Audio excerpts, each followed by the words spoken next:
16 17 سال کے لڑکے اور لڑکیاں بدی میں مبتلا، شادی سے پہلے سب لٹا آتے ہیں۔ جو بہت شریف خاندان کے لڑکے ہیں وہ خود لذتی کا شکار، خود لذتی مطلب مشت زنی کا شکار۔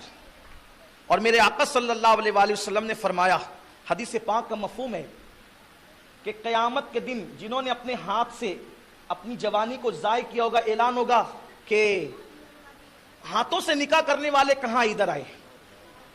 تو محشر والے کہیں گے ہاتھوں سے نکاح کرنے والے کون ہے؟ کہا یہ وہی لوگ ہیں جو اپنے ہاتھوں سے اپنی جوانی کو ضائع کرتے تھے، یعنی مشت زنی کرتے تھے، خود لذتی کرتے تھے، ہینڈ پریکٹس بھی جس کو کہا جاتا ہے انگلش میں۔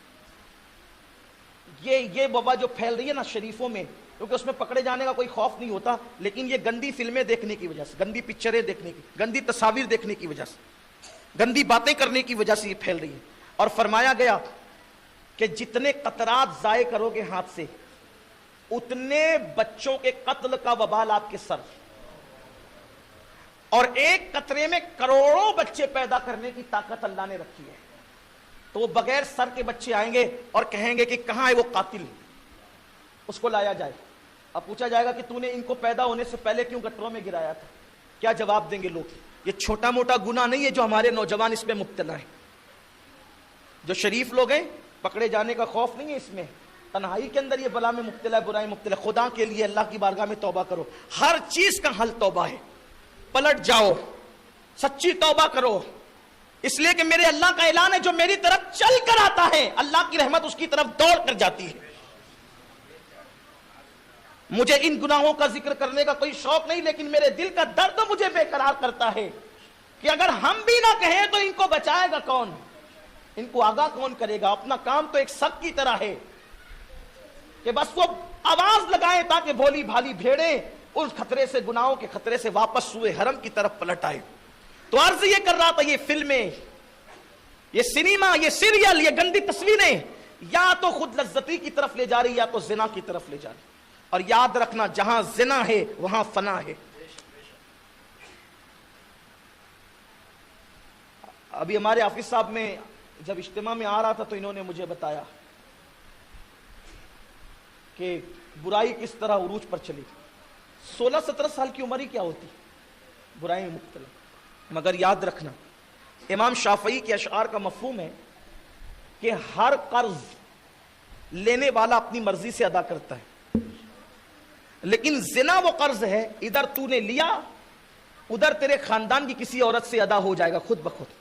جیسے شیشے کے گھر میں بیٹھ کر کوئی پتھر مارے کسی کے گھر پہ، اور کا گھر ٹوٹے نہ ٹوٹے آپ کی شیشے کی دیوار ضرور ٹوٹے گی۔ اس لیے توبہ کرو، زنا سے بچو۔ قرآن کہتا ہے وَلَا تَقْرَبُوا الزِّنَا إِنَّهُ كَانَ فَاحِشًا وَسَاءَ سَبِيلًا، کہ زنا کے قریب بھی مت جاؤ، یہ اس کے قریب پھٹکو بھی مت، نگاہوں کی حفاظت کرو، جو چیزیں زنا کی طرف لے جاتی ہیں اس طرف نہ جاؤ، پلٹو اللہ کی طرف، نگاہوں میں تقدس پیدا کرو، طہارت پیدا کرو، اور ہو سکے تو اپنی بیویوں سے کبھی دور ہی مت رہو تاکہ اس راستے پہ نہ جاؤ، نکاح میں جلدی کرو۔ حضور علیہ السلام جنگوں میں بھی جاتے تھے تو اپنی ازواج مطہرات کو اکرام ابھی آپ نے سید امین القادری صاحب کی زبانی بڑا ہی نصیحت آمیز بیان سنا کہ دور حاضرہ میں لڑکے اور لڑکیاں بدکاری کا شکار بہت زیادہ ہو رہے ہیں کہ اپنے ہاتھوں سے غلطی کرنا، اپنی پوری جوانی کو اپنے ہاتھوں سے برباد کر دینا۔ دوسری بات سید صاحب نے یہ بھی بتائی ہے کہ جہاں تک ہو سکے بیویوں سے دوری اختیار مت کرو۔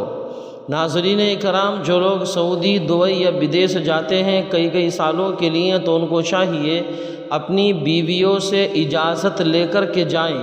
اگر 3 سال کی اجازت ان کی بیوی دیتی ہے تب جائیں، اور اگر بیوی اجازت نہیں دیتی ہے تو پھر ان کو جانے کا کوئی حق نہیں ہے۔ جہاں تک ہو سکے اپنی بیویوں کے ساتھ میں رہیے، اس لیے کہ ان کا قدم غلط راستے کی طرف کو نہ بڑھے۔ ہمارے نوجوانوں کو چاہیے کہ وہ شادی سے پہلے اپنی جوانی کو برباد نہ کریں، شادی کے بعد پھر وہ خون کے آنسو روتے ہیں انہیں کوئی راستہ ایسا نظر نہیں آتا ہے کہ جس راستے پر ان کی منزل ان کا انتظار کر رہی ہو۔ اپنی جوانی پر کنٹرول کیجئے، موبائلوں میں گندی چیزیں مت دیکھیے، اپنی نگاہوں سے گندے نظارے مت دیکھیے، تو پھر اس طرف کو آپ کا ذہن نہیں جائے گا۔ اس طرح کے اور ویڈیو، واقعات، بیانات، اسلامی معلومات کے لیے چینل کو سبسکرائب کریں، بیل آئیکن کو دبائیں تاکہ اگلے آنے والی ویڈیو کا نوٹیفیکیشن ترنت آپ کے پاس پہنچ جائے۔